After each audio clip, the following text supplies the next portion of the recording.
जय हिंद। शुरू करते हैं आज की क्लास। जैसा कि हम वीडियो प्रैक्टिस सेट सीरीज लगा रहे हैं और वीडियो प्रैक्टिस सेट सीरीज में आज मैं आपके सामने लेकर आई हूं प्रैक्टिस सेट 8 और 7 प्रैक्टिस सेट को हम पहले ही लगा चुके हैं। तो चलिए शुरू करते हैं आज की पहला क्वेश्चन आज की क्लास का। तो पहला क्वेश्चन है कि काउंटर चार्ज का हिंदी अनुवाद क्या होगा? अधिक्रमण। तो भाई अधिक्रमण को अंग्रेजी में कहते हैं एनक्यूचमेंट। एनक्यूचमेंट क्या होता है? अधिक्रमण। लेकिन पूछा क्या है? काउंटर चार्ज, प्रत्यारोप। बिल्कुल, काउंटर चार्ज का हिंदी अनुवाद होता है प्रत्यारोप। तीसरा ऑप्शन क्या कहता है? तीसरा ऑप्शन कह रहा है दूसरी प्रति। तो दूसरी प्रति होता है काउंटर फॉइल और प्रतिशपथ पत्र कहा जाता है काउंटर एफिडेविट। तो हमारा उत्तर क्या होगा? हमारा जो आंसर होगा पहले प्रश्न का उत्तर वो होगा प्रत्यारोप। तो चलिए आगे अगले प्रश्न पर बढ़ते हैं। आज का क्वेश्चन नंबर 2। और क्वेश्चन नंबर 2 क्या कहता है? क्वेश्चन नंबर 2 है कि निर्देशिका का अंग्रेजी रूपांतरण क्या होगा? तो पहला ऑप्शन क्या दे रहा है? पहला ऑप्शन है डायरेक्टरी। तो भाई बिल्कुल डायरेक्टरी ही होता है निर्देशिका, यानी हमारा उत्तर क्या हो जाएगा? हमारा उत्तर है डायरेक्टरी। और कवरिंग लेटर होता है आवरण पत्र, जबकि क्रेडिबिलिटी होता है विश्वसनीयता और डिसवर्मेंट होता है समवितरण, यानी कि समान वितरण। तो चलिए दूसरे प्रश्न का उत्तर क्या है? दूसरे प्रश्न का उत्तर है विकल्प ए, विकल्प प्रथम डायरेक्टरी। तो अगले प्रश्न पर बढ़ते हैं और आज का अगला प्रश्न है क्वेश्चन नंबर 3। क्वेश्चन नंबर 3 क्या कहता है? क्वेश्चन नंबर 3 कहता है कि स्पष्टीकरण मांगा जाए का अंग्रेजी अनुवाद होगा। यानी इस बार उसने क्या दिया? इसने दिया प्रैक्टिस सेट में पूरा का पूरा वाक्य और प्रश्न है स्पष्टीकरण मांगा जाए। तो पहला ऑप्शन क्या है? Do the needful. तो डू द नीडफुल होता है, इसका हिंदी अर्थ हो जाएगा आवश्यक कार्रवाई करें। Issues warning. तो इशूज वार्निंग का हिंदी अनुवाद होता है चेतावनी दे दें।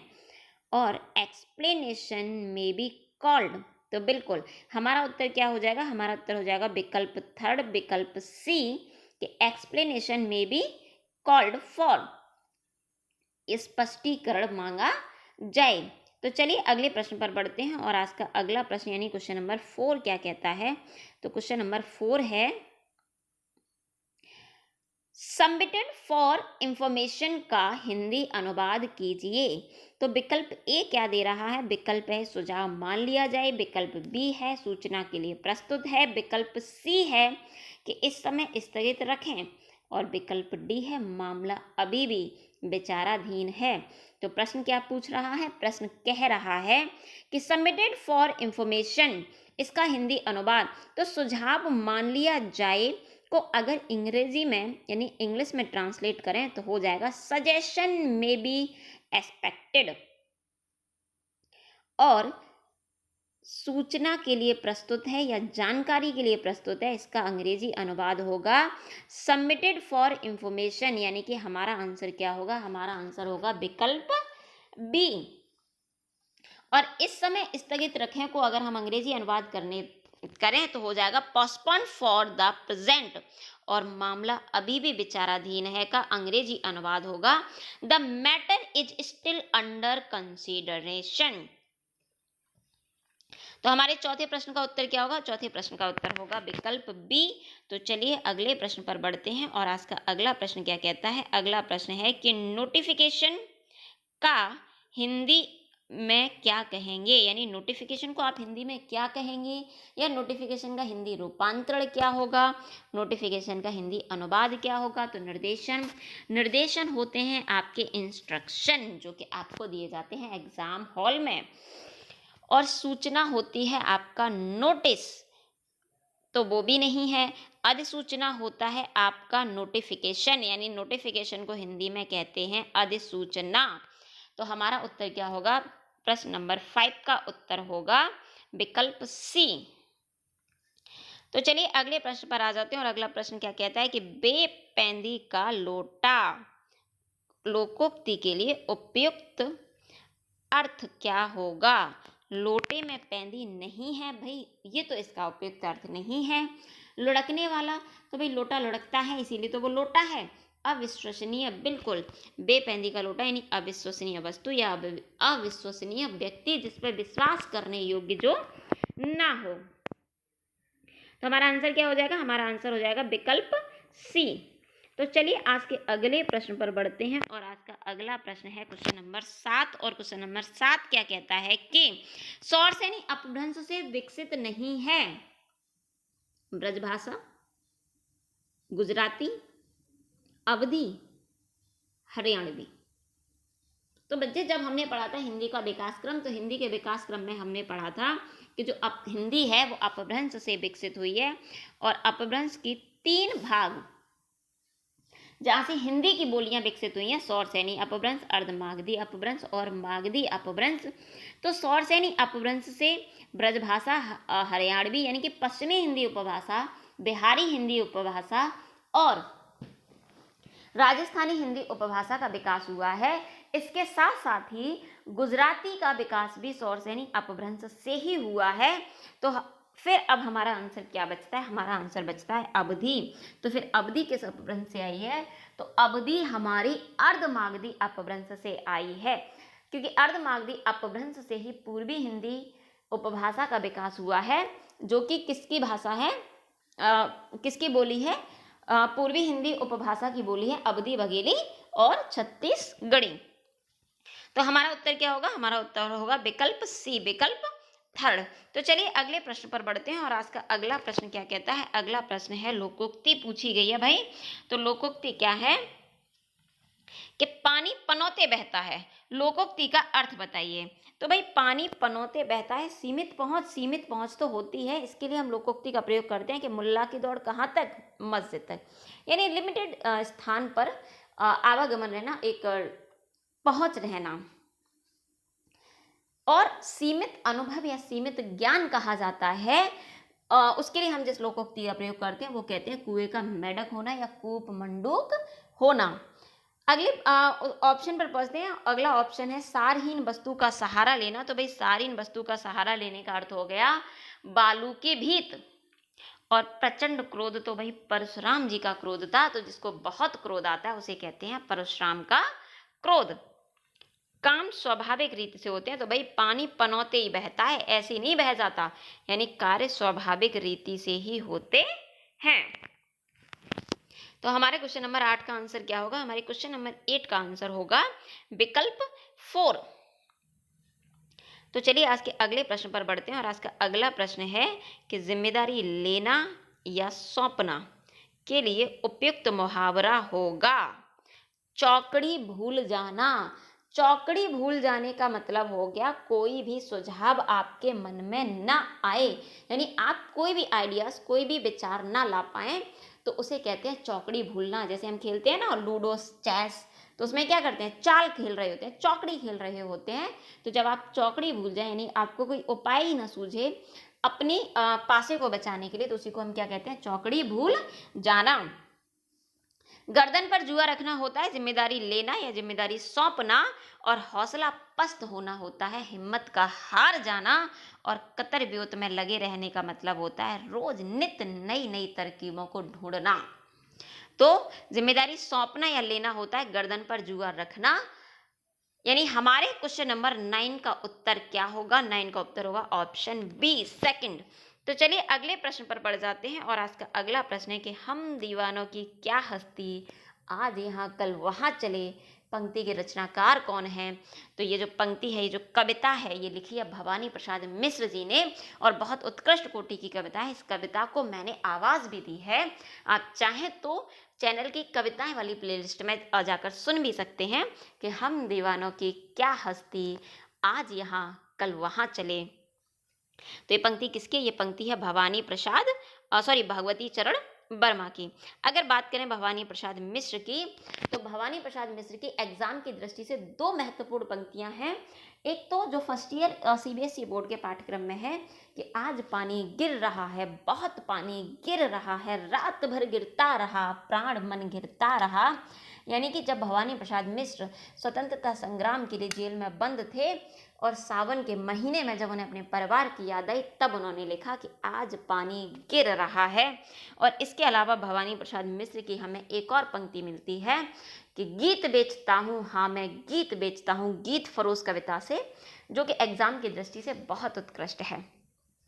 हरवंश राय बच्चन की अगर बात की जाए तो हरवंश राय बच्चन की उत्कृष्ट कोटि की रचना है मधुशाला। मधुशाला की पंक्ति कि एक बरस में एक बार ही जलती होली की ज्वाला, एक बरस में एक बार ही बनती दीपों की माला, दुनिया वाले एक बार तू आकर देख मधुशाला, दिन को होली रात दिवाली कर देती है मधुशाला। बहुत इंपॉर्टेंट पंक्ति है। इसके अलावा हरवंश राय बच्चन जी की एक पंक्ति एग्जाम में और आती है अक्सर कि जो बीत गई सो बात गई।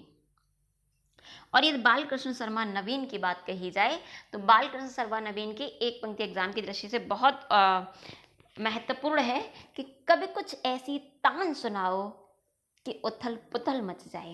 यानी उन्होंने कवियों से आह्वान किया है कि अब कुछ ऐसा लिखो जो समाज में चेतना, समाज में जागरूकता पैदा करे। तो चलिए हमारे प्रश्न के उत्तर के बारे में हम बात कर लेते हैं। हम दीवानों की क्या हस्ती, जो प्रश्न है इसका आंसर हो जाएगा भगवती चरण वर्मा। तो चलिए अगले प्रश्न पर बढ़ जाते हैं और आज का अगला प्रश्न है बाएं तीर हाथ से तीर चलाने वाला। तो भाई बाएं हाथ से तीर चलाने वाला कौन होता है? सुग्रीव। तो सुग्रीव तो वो होता है जिसकी सुंदर गीरवा होती है, यानी कि सुंदर गर्दन होती है, उसे कहते हैं सुग्रीव। स्थानापन्न होता है जहां एक स्थान की जगह पर, मतलब एक जगह पर दूसरी उसी के जैसी चीजों का प्रयोग कर लिया जाए, उसे कहते हैं स्थानापन्न। और सव्यसाची होता है बाएं हाथ से तीर चलाने वाला। और समसामयिकी होता है समानांतर समय में चलने वाली घटनाएं, जैसे हम कहते हैं करंट अफेयर्स। तो करंट अफेयर्स क्या होते हैं कि जिस समय हम हैं उसी समय, यानी हमारे समय के समानांतर जो चीजें चल रही हैं वही होती हैं समसामयिक घटनाएं। तो बाएं हाथ से तीर चलाने वाला होता है सव्यसाची। तो चलिए अगले प्रश्न पर बढ़ जाते हैं और अगला प्रश्न है कि जिसे जाना ना जा सके वाक्यांश के लिए एक शब्द का प्रयोग कीजिए। तो भाई जिसे जाना ना जा सके तो ऑप्शन दिए गए हैं पहला ऑप्शन है अज्ञेय, दूसरा ऑप्शन है अदेय, और तीसरा ऑप्शन है अपेय, और चौथा ऑप्शन है अज्ञेय। तो पहले समझ लेते हैं कि ये होते क्या हैं। तो देखो, जो गाया जाए या जो गाए जाने योग्य हो वो होता है अज्ञेय, और जो देने योग्य हो या जो दिया जा सके वो होता है देय, और जो पिया जा सके या पीने योग्य हो वो होता है पेय, और जो जाना जा सके वो होता है गेय। लेकिन यहाँ पर दिया है क्या? अदेय, अपेय, अज्ञेय और अज्ञेय। यानी कि जो गाने के योग्य ना हो या जो गाया ना जा सके वो होता है अज्ञेय, और जो देने योग्य ना हो वो होता है अदेय, और जो पीने योग्य ना हो वो होता है अपेय। लेकिन पूछा क्या है कि जिसे जाना ना जा सके तो वो होता है अज्ञेय। यानी हमारे प्रश्न नंबर 12 का उत्तर क्या होगा? प्रश्न नंबर 12 का उत्तर होगा अज्ञेय। तो चलिए अगले प्रश्न पर बढ़ते हैं और आज का अगला प्रश्न क्या है? अगला प्रश्न क्वेश्चन नंबर 13, और क्वेश्चन नंबर 13 क्या कहता है? तो क्वेश्चन नंबर 13 कहता है कि अशुद्ध शब्द का चयन कीजिए। तो अशुद्ध शब्द क्या है? अशुद्ध शब्द को देख लेते हैं। किंवदंती, बिल्कुल भाई अशुद्ध लिखा हुआ है, क्योंकि किंवदंती को अगर शुद्ध लिखा जाए तो लिखा जाता है किंवदंती,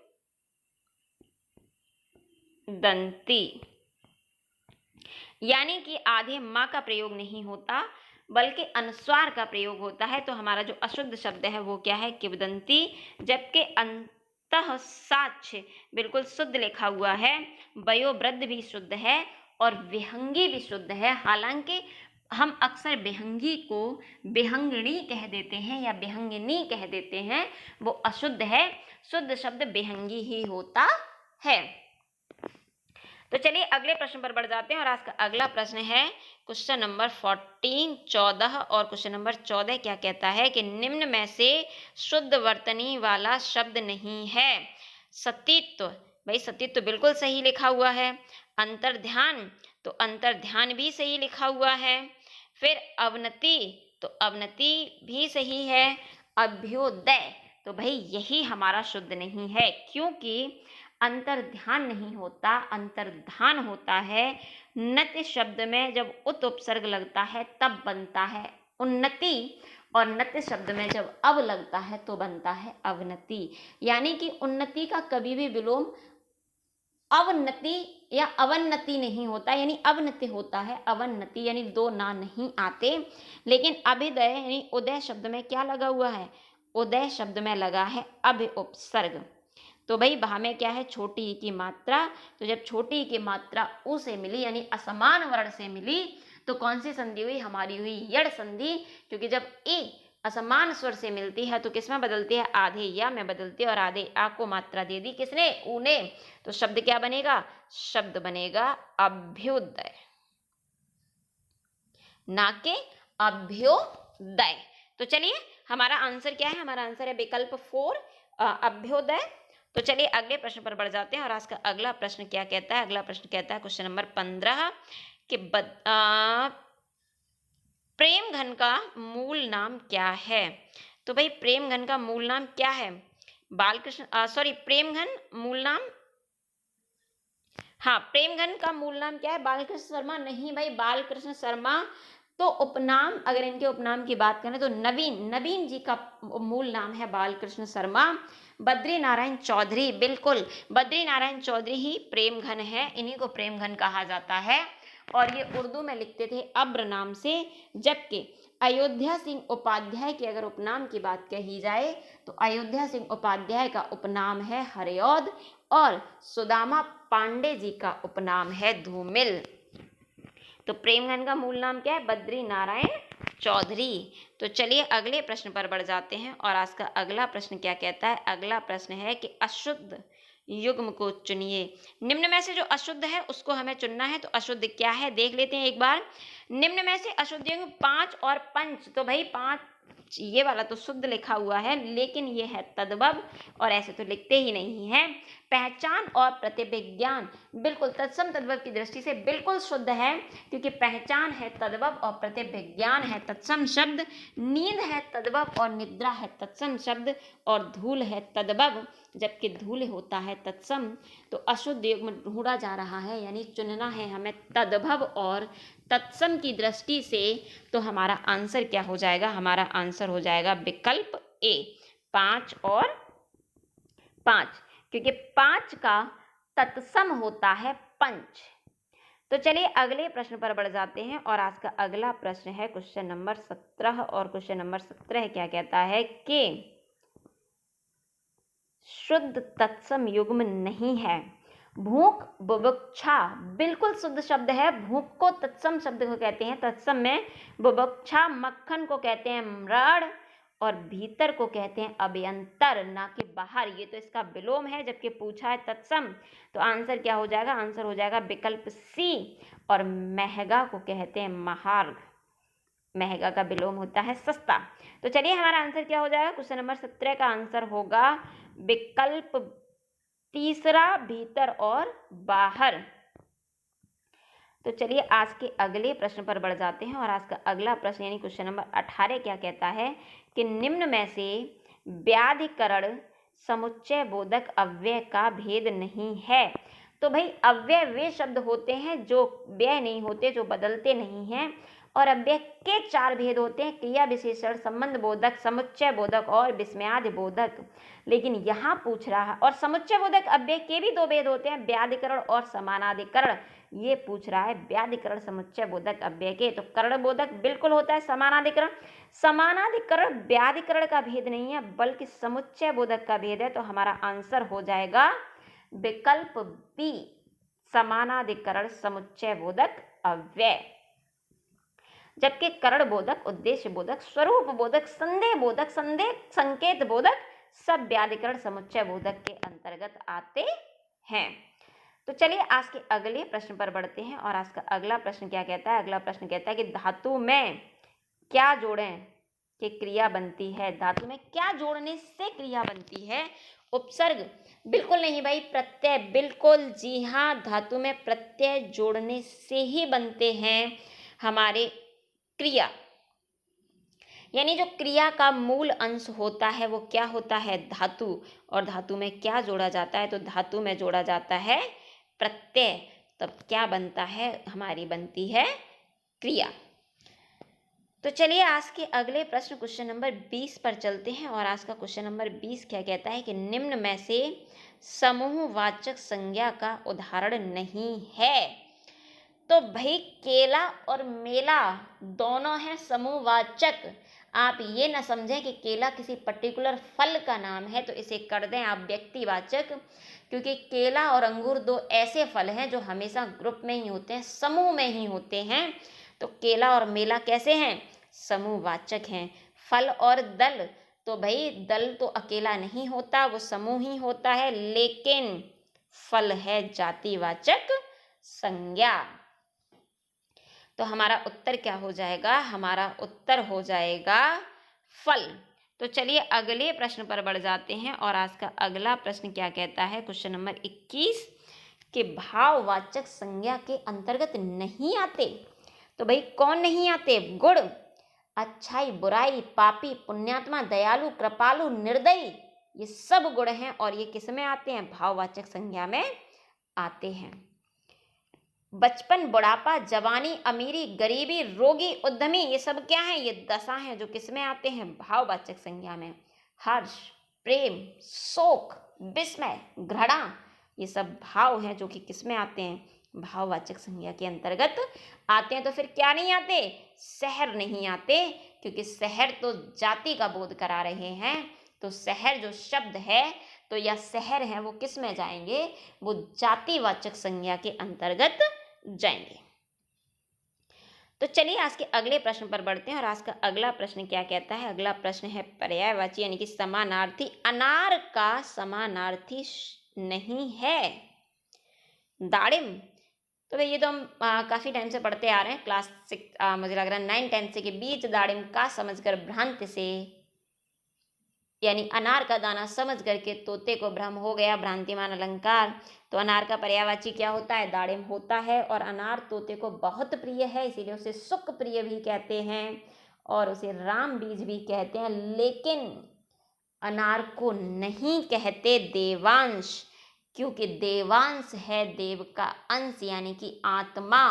आत्मा परमात्मा का अंश मानी जाती है। परमात्मा ईश्वर है अर्थात देव है। तो देवांश हमारा किसका समानार्थी है? आत्मा का, यानी कि अनार का समानार्थी नहीं है।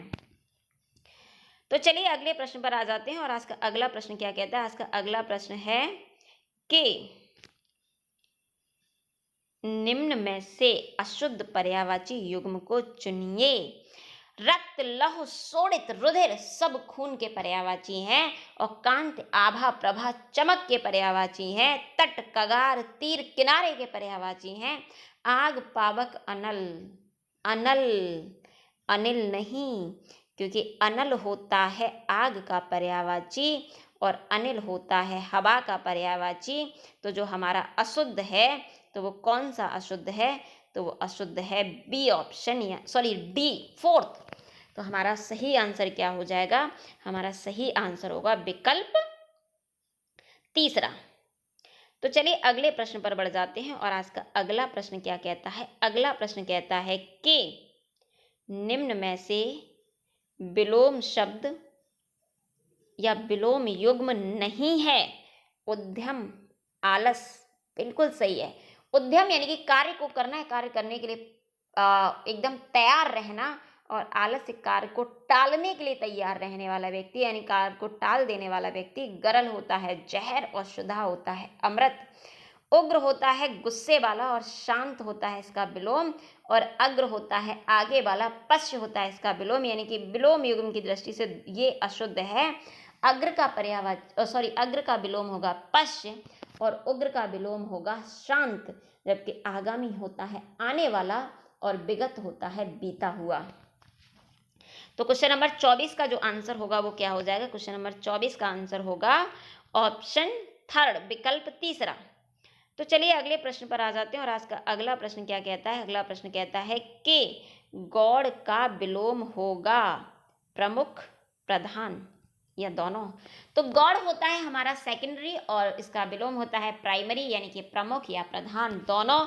तो आंसर हमारा हो जाएगा विकल्प सी, दोनों, क्योंकि गॉड का विलोम शब्द है वो दोनों है।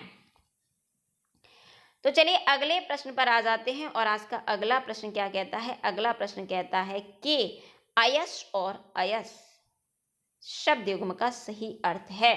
तो अयस तो होता है वही अपमान या अपयश, और अयश होता है लोहा। तो देख लेते हैं इसी क्रम में हमें कहाँ मिल रहा है। तो भाई आज्ञा तो होती है आयुष, और अवाज्ञा तो भाई आयस जैसा कोई शब्द समानार्थी नहीं, समोच्चरित शब्द नहीं मिलता, यानी अयस का मतलब होता है अपयश, बेइज्जती, और अयश का अर्थ होता है लोहा। तो हमारा उत्तर होगा विकल्प तीसरा, ऑप्शन थर्ड। तो चलिए अगले प्रश्न पर बढ़ जाते हैं और आज का अगला प्रश्न क्या कहता है? अगला प्रश्न कहता है कि आभरण और आमरण का उचित अर्थ होगा। तो भाई देखिए पर्दा, तो पर्दे के लिए शब्द प्रयुक्त होता है आवरण। आवरण होता है पर्दा, इसीलिए हम कहते हैं पर्यावरण, क्योंकि जो हमारे चारों तरफ जिसने हमारी ओर पर्दा कर रखा है, हमें घेर रखा है, वही क्या है? पर्यावरण। लेकिन आभरण होता है आभूषण और आमरण होता है मृत्यु पर्यंत, यानी आमरण अनशन सुना होगा, यानी जब तक नहीं मरेंगे तब तक अनशन भूख हड़ताल करते रहेंगे। तो हमारे आभरण कौन होता है? आभूषण, लेकिन पर्दा तो नहीं होता। तो आंसर क्या हो जाएगा? आंसर हो जाएगा विकल्प 4, आभूषण और मृत्यु पर्यंत। तो चलिए आज के अगले प्रश्न पर बढ़ जाते हैं और आज का अगला प्रश्न है क्वेश्चन नंबर 28 और 28 प्रश्न क्या कहता है? तो 28 प्रश्न कहता है कि अर्क शब्द का अर्थ नहीं है विष। तो भाई अर्क का अर्थ विष तो बिल्कुल नहीं होता, लेकिन सूर्य होता है, वृक्ष होता है और वज्र भी होता है। तो हमारा आंसर क्या हो जाएगा? हमारा आंसर हो जाएगा ऑप्शन ए। तो चलिए आज के अगले प्रश्न पर पहुंच जाते हैं। आज का अगला प्रश्न है क्वेश्चन नंबर 29, 29 और क्वेश्चन नंबर 29 क्या कहता है कि प्र उपसर्ग नहीं है। किसमें नहीं है? प्रकाश में बिल्कुल है, प्रत्यक्ष में, प्रभु में, प्रगति में। तो भाई प्रकाश, प्रभु, प्रगति में प्र उपसर्ग है, लेकिन प्रत्यक्ष में नहीं है, क्योंकि प्रत्य धन अक्ष क्या हो जाएगा? प्रत्यक्ष। अक्ष नहीं होता, अक्ष होता है। तो हमारा आंसर क्या होगा? हमारा आंसर होगा विकल्प दूसरा, यानी कि प्रत्यक्ष। उपसर्ग किस में नहीं है? प्रत्यक्ष में नहीं है, क्योंकि जो अक्ष यानी आंख के सामने है वही प्रत्यक्ष है। तो चलिए 29 का उत्तर है विकल्प बी, और पहुंच जाते हैं 30 प्रश्न पर, और 30 यानी कि 30 प्रश्न पर कि निम्न में से एक भिन्न है। अत्यंत, अत्याचार, अध्यक्ष, अतिशय। तो किस आधार पर भिन्न देखे? आदि अक्षर पर नहीं भाई। अत्यंत, अत्य प्लस अंत, अत्याचार, अत्य प्लस आचार, अतिशय, अत्य धन सय। तो फिर ये क्या है? ये है अधे, अधे धन अक्ष। यहाँ पर अक्ष नहीं है, यहाँ पर शब्द है अक्ष। तो अधे धन अक्ष है, वही अध्यक्ष है। तो हमारा उत्तर होगा विकल्प तीसरा, ऑप्शन सी। तो 31 प्रश्न क्या कहता है? यानी 31 प्रश्न कहता है कि प्रत्यक्ष जोड़े जाते हैं शब्द के आदि में। नहीं भाई, उपसर्ग जोड़े जाते हैं। शब्द के अंत में, बिल्कुल शब्द के अंत में जोड़े जाते हैं। शब्द के पूर्व में, आदि में, प्रारंभ में, पहले उपसर्ग जोड़े जाते हैं, जबकि शब्द के अंत में, बाद में, पश्चात प्रत्यय जोड़े जाते हैं। तो हमारा उत्तर क्या है? हमारा उत्तर है विकल्प बी। तो चलिए आज के अगले प्रश्न पर पहुंचते हैं और आज का अगला प्रश्न क्या कहता है? अगला प्रश्न कहता है कि अनुनासिक वर्णों को अनुस्वार से लिखने का सुझाव किसने दिया? तो अनुनासिक वर्णों को अनुस्वार से, अनुनासिक हैं वर्ग के पंचम वर्ण। पंचम वर्ण कौन से? स्पर्श व्यंजन के पांचों अक्षर क्या कहलाता है? पांचवा अक्षर कहलाता है अनुनासिक। और अनुनासिक वे वर्ण होते हैं जिनका उच्चारण करते समय प्राणवायु यानी हवा यानी कि श्वास हमारे मुंह और नाक दोनों से बाहर निकलती है, उन्हें कहते हैं हम पंचम वर्ण। तो पंचम वर्ण को अनुस्वार यानी कि बिंदी से लिखने का सुझाव किसने दिया? काका कालेलकर ने। नहीं भाई, लिपि सुधार में काका कालेलकर ने कहा कि हमें सिर्फ एक स्वर को लिखने की आवश्यकता है, और जब भी हम किसी दूसरे स्वर की मात्रा बोलें तो आ पर लगा दें। जैसे मैंने कहा आ तो लिखा हुआ है, लेकिन अगर मैंने कहा ए तो इसी पर लगा देंगे, मैंने कहा आए तो इसी पर लगा देंगे। ऐसा सुझाव दिया, लेकिन हालांकि माना नहीं गया। आचार्य नरेंद्र देव उत्तर प्रदेश लिपि सुधार समिति के अध्यक्ष थे। डॉक्टर श्याम सुंदर दास, बिल्कुल डॉक्टर श्याम सुंदर दास ने ही कहा था कि अनुनासिक वर्णों को अनुस्वार से इंगित किया जाए। और सुनीत कुमार चटर्जी ने तो कहा था कि भाई जो हिंदी है उसे देवनागरी में नहीं लिखते, रोमन में लिखते हैं। रोमन का मतलब समझ में आता है, यानी अंग्रेजी में। अंग्रेजी का मतलब रोमन लिपि में। जैसे मुझे लिखना है से, तो मैं ऐसे से ना लिख करके कैसे लिखूं? से, SE। तो यानी कि हमारे अनुनासिक वर्णों को अनुस्वार से लिखने का सुझाव किसने दिया? डॉक्टर श्याम सुंदर दास ने।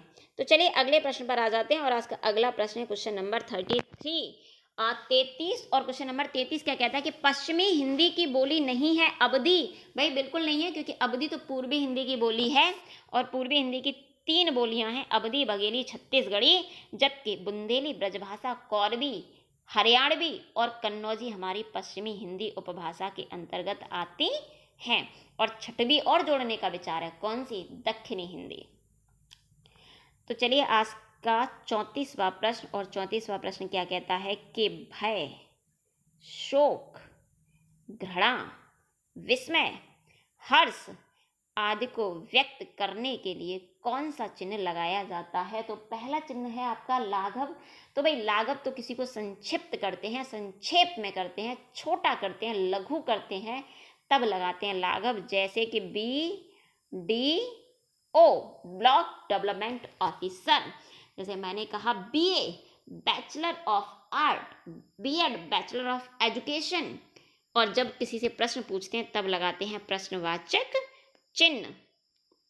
लेकिन भय, शोक, घृणा, विस्मय, क्रोध के लिए प्रयुक्त करते हैं विस्मयादिबोधक यानी एक्सक्लेमेटरी साइन।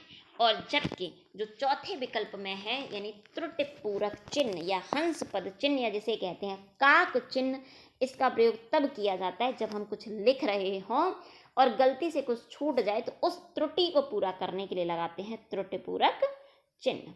तो चलिए अगले प्रश्न पर आ जाते हैं, और आज का अगला प्रश्न क्या कहता है? अगला प्रश्न कहता है कि संज्ञा में उपसर्ग लगा है।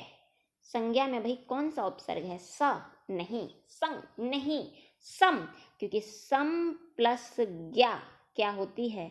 संज्ञा होती है। और सम प्लस ज्ञा को ही क्या कहते हैं? संज्ञा कहते हैं। तो चलिए सम का अर्थ क्या होता है? सम का अर्थ होता है पूर्णतः, या फिर होता है सम का अर्थ सम्यक, और ज्ञा का अर्थ होता है बोध कराने वाला या ज्ञान।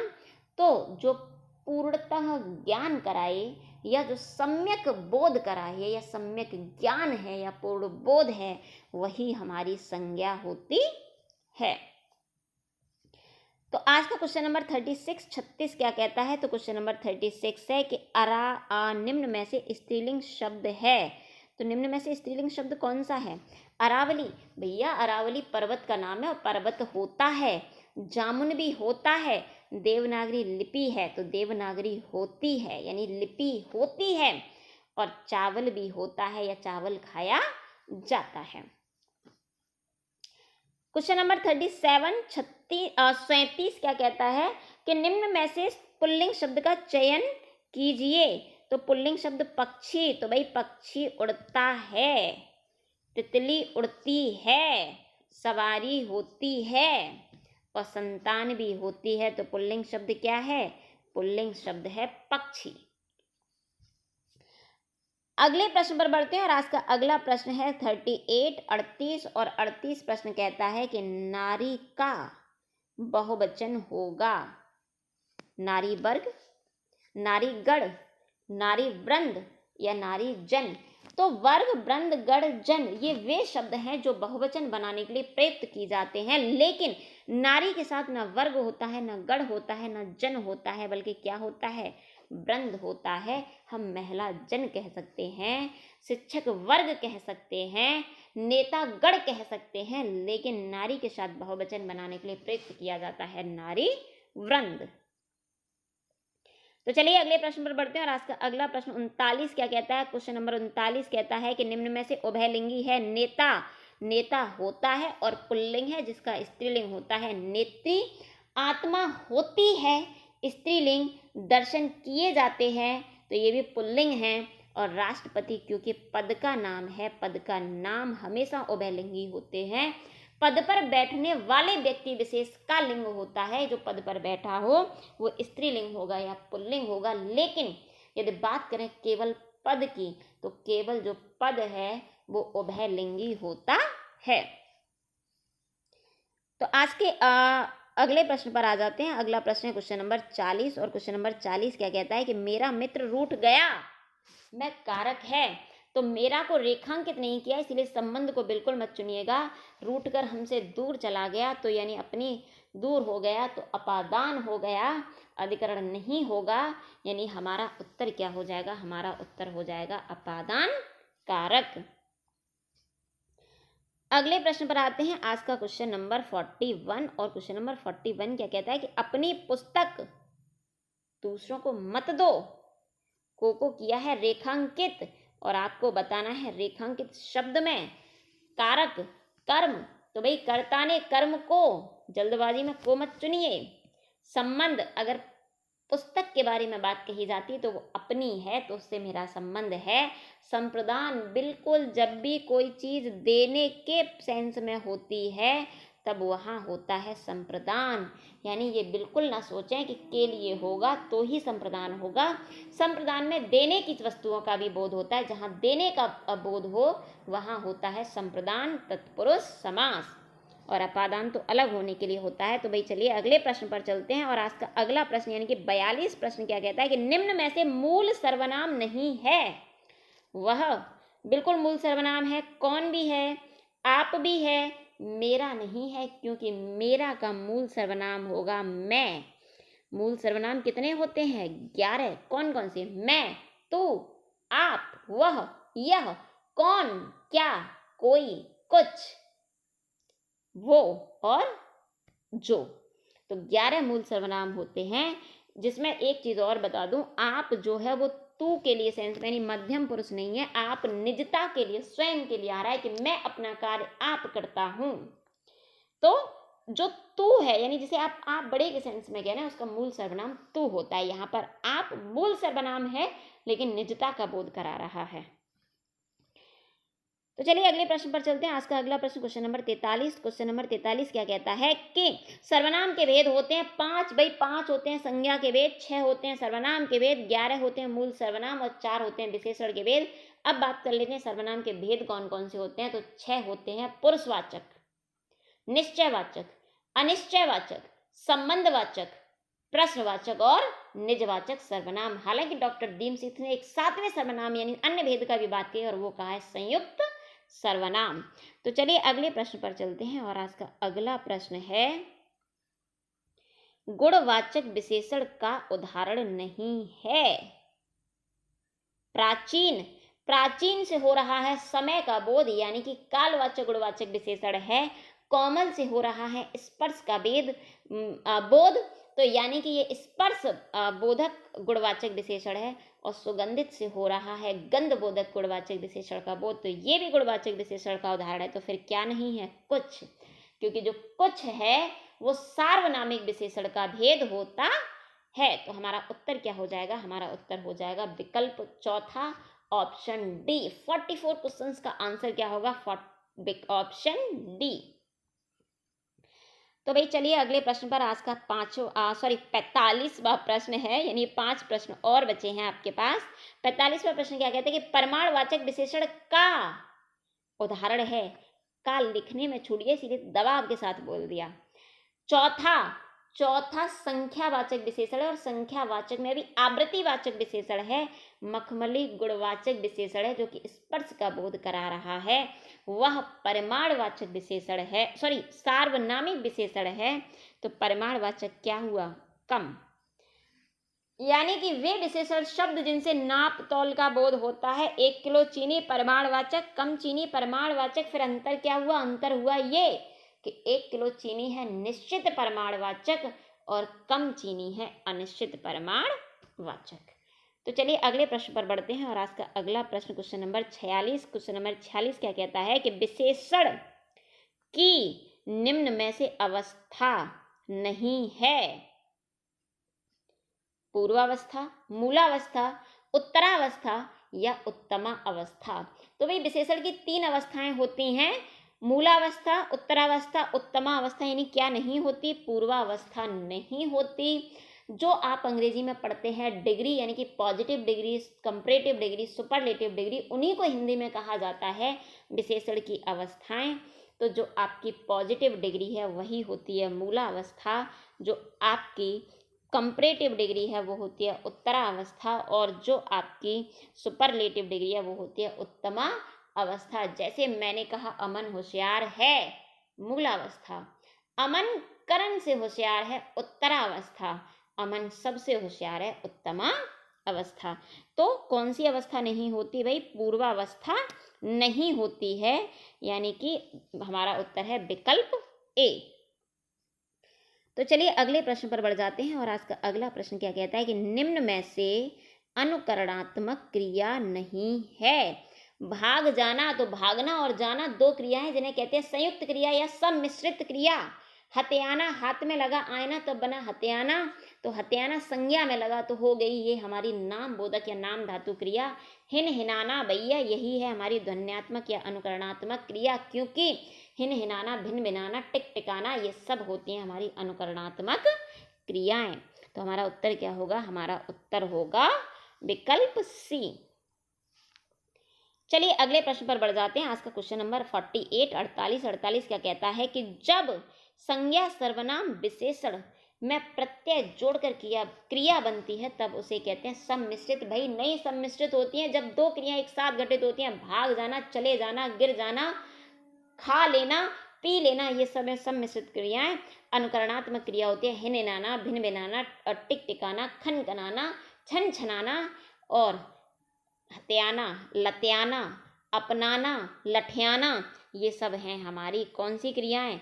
ये सब हैं हमारी नाम बोधक या नाम धातु क्रियाएं, क्योंकि हाथ, लात, लाट, लठ यानी लाठी जिसमें संज्ञा, अपना यानी आप में लगा अपनाना, और अगर मैंने कहा गरमाना यानी गर्मी में लगा आना तो बन गया गरमाना, तो हो गया विशेषण। तो इन क्रियाओं को क्या कहते हैं? नाम बोधक क्रियाएं कहते हैं। चलिए अगले प्रश्न पर बढ़ जाते हैं। आज का क्वेश्चन नंबर 49 और 49 क्या कहता है कि निम्न में से यौगिक क्रिया विशेषण का उदाहरण नहीं है। तो भाई क्रिया विशेषण क्या होता है? वे शब्द जो क्रिया की विशेषता बताते हैं क्रिया विशेषण कहलाते हैं। और क्रिया विशेषण के भेदों को 3 आधार पर डिवाइड किया जाता है। अर्थ के आधार पर, रूप के आधार पर, प्रयोग के आधार पर। अर्थ के आधार पर 4 भेद होते हैं। कौन कौन से? कालवाचक, स्थानवाचक, प्रीतवाचक, परमाणवाचक। रूप के आधार पर 3 होते हैं, मूल, यौगिक, स्थानीय। और प्रयोग के आधार पर भी 3 होते हैं, साधारण, मूल और साधारण, संयोजक और अनुबद्ध। तो यहाँ पूछा है आपका रूप के आधार पर यौगिक क्रिया विशेषण, यानी कि जो वे क्रिया विशेषण जो किसी शब्द में अव्यय शब्द लगाने से या किसी क्रिया में अव्यय शब्द लगाने से, हम ये भी कह सकते हैं जहाँ 2 शब्दों के मेल से, अव्यय शब्दों के मेल से बनता है, उसे कहते हैं यौगिक क्रिया विशेषण। तो जब है मूल, क्योंकि भी है मूल, इधर भी है मूल, लेकिन दिन और भर 2 शब्दों से मिलकर बना दिन भर, तो हो गया यौगिक क्रिया विशेषण। यानी हमारा उत्तर क्या हुआ? हमारा उत्तर हुआ विकल्प चौथा। तो चलिए अगले प्रश्न पर बढ़ जाते हैं। आज का क्वेश्चन नंबर 50 यानी अंतिम क्वेश्चन कि आदिकाल को आदिकाल किसने कहा? तो भाई विवादों से घिरा हुआ काल है आदिकाल, जिसे हजारी प्रसाद जी ने कहा अत्यंत व्याघातों का काल, विरोधों एवं व्याघातों का काल, क्योंकि बहुत विरोध हैं।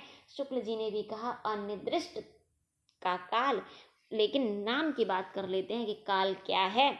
तो महावीर प्रसाद द्विवेदी ने कहा, शुक्ल जी ने कहा, हजारी प्रसाद द्विवेदी ने कहा। तो भाई सुन लो, आदिकाल को आदिकाल कहने का श्रेय केवल एक व्यक्ति को जाता है। किसको?